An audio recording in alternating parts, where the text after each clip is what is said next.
A former state attorney is now facing decades in federal prison after pleading guilty to a list of corruption, bribery, and fraud charges. Jeffrey Segmeister was the state attorney for Florida's Third Circuit, covering Columbia County and other areas. News4Jax reporter Joe McLean was in the courtroom as that guilty plea was entered. He's joining us live from the courthouse tonight. So, Joe, what happens next in this case? Well, Segmeister filed that guilty plea as part of a deal with prosecutors, and now the case moves into the sentencing phase. That sentence could be as high for Segmeister as 48 years in prison.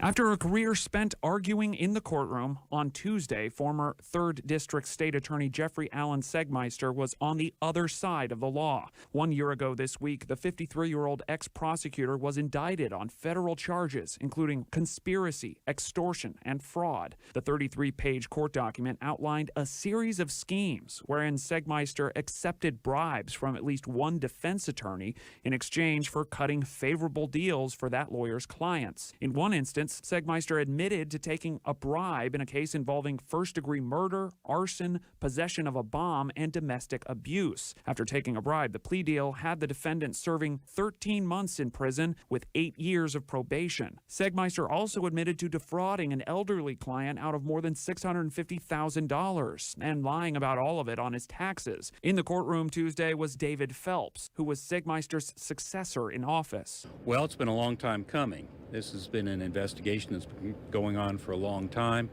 and it was a serious blow to the residents of the 3rd Judicial Circuit and to the state attorney's office. Phelps came out of retirement in December 2019 to finish out the term as acting state attorney after Segmeister abruptly resigned. He said at the time he took the role, the office was understandably shaken. There were certainly morale issues within the office that we tried to address, but then COVID hit, and so that just changed everything, as it changed everyone's lives, and so nothing was normal for that year or so that I was there. Is it back to normal now, do you think? I would think so. Of course, I'm not associated with the office now, but I would think so. I think that there's a good leader and there's some really good people with the office, and I think that the people of the 3rd Judicial Circuit are well represented now.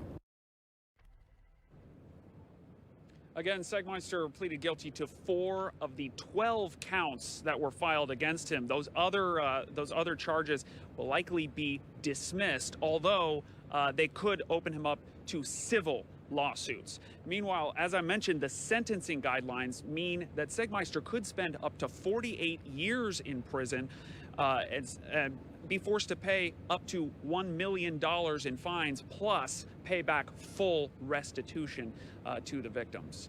Reporting live, I'm Joe McLean, Channel 4, the local.